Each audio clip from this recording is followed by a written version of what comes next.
కానీ మొన్న అసెంబ్లీలో అర్ధరాత్రి దాకా పెట్టి రేవంత్ రెడ్డి గారు కేసీఆర్ గారిని తిడుతుంటే దయ్యాలు వేదాలు వాళ్ళు ఇస్తున్నట్టు అనిపించింది నాకైతే.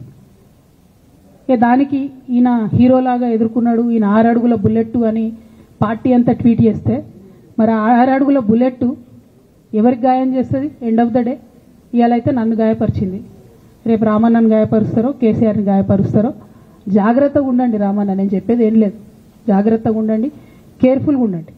ఎట్ ద సేమ్ టైం ఈ హరీష్ రావు గారి కారణంగా గమ్మత్ ఏముంటుందంటే, ఒకసారి హంపీకి పోతారు వీళ్ళందరూ, మీ అందరికీ తెలుసు ఆ స్టోరీ. హంపీకి పోయి పాటలు పాడుకుంటారు, మొత్తము చాలా మంది కలిసి కేసీఆర్ గారిని చాలా అవమానకరంగా మాట్లాడతారు, ఒక పార్టీని వెన్నుపోటు పడదామని డిజైన్ చేశారు. ఇదంతా వీరికి తెలుసు, హరీష్ రావు గారికి తెలుసు. నేను ఆ రోజు సాక్ష్యం ఉన్న హరీష్ అన్న వచ్చి లిటరల్లీ రామన్న చేతులు పట్టుకొని, అరే మామయ్యకి ఎప్పుడా సింక్ ఆర్ సేల్, నేను మామయ్యతోనే ఉంటా అని చెప్పి అక్కడ మాట్లాడుకున్న వాళ్ళందరూ పెద్ద సార్ దగ్గర అవుట్ చేసిండి. ఆ తర్వాత పర్యవసానంలో ఈటల రాజేంద్ర అన్న బయటికి వెళ్ళడం.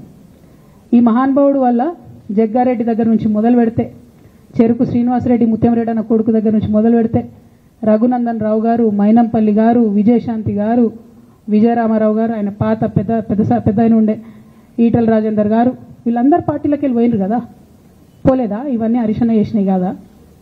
ఆనాడు దుబ్బాక ఉప ఎన్నిక ఎందుకు ఓడిపోయినాం? దుబ్బాక ప్రజలకు ఇప్పటికి కూడా గుర్తుంటుంది. వాళ్ళందరూ ఒకటే మాట చెప్తారు, ఈయన సిద్దిపేటకు తప్ప రూపాయి రానియాడు దుబ్బాకకు, ఈయన వచ్చి ప్రచారం చేసిండు కాబట్టి మేము ఓటేయాలని ఓపెన్గా చెప్పారు ఆనాడు ఎన్నికలలో. దానికి ఏం రాపించుకుంటాడు ఈయన పేపర్లల్లో? ఒంటరి పోరాటం చేసి ఓడిన హరీష్ రావు. అసలు ఓడిపోయిందే మీ వల్ల కదా. మీరు మీడియా మేనేజ్మెంట్లో సూపర్, అలా డౌట్ ఏం లేదు. రామన్న యూట్యూబ్లు మేనేజ్ చేసి ఈయన మెయిన్ స్ట్రీమ్ మీడియా మేనేజ్ చేస్తాడు, అంతే, అంతకుమించి వేరే ఏం లేదు. నేను రామన్న రిక్వెస్ట్ చేస్తున్నా, అన్న మీరు కూడా ఆ స్కిల్ నేర్చుకోండి అన్న. అట్లనే ఈటల రాజేందర్ గారు ఉప ఎన్నిక దగ్గరుండి హరీష్ అన్న గెలిపిలేదా అండి ఈటల రాజేందర్ని?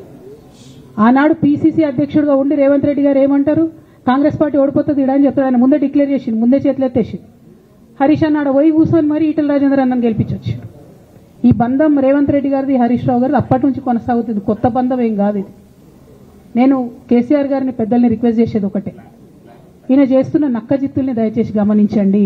ఇలా నేను బయట పోతా కావచ్చు, నాదేముంది, ఉద్యమంలోకి వెళ్ళి వచ్చినా వాళ్ళ ఉద్యమంలోకే పోతా, నాకు భయం ఏముంటుంది, నాకు ఎన్నడూ పదవుల మీద ఆశ లేదు.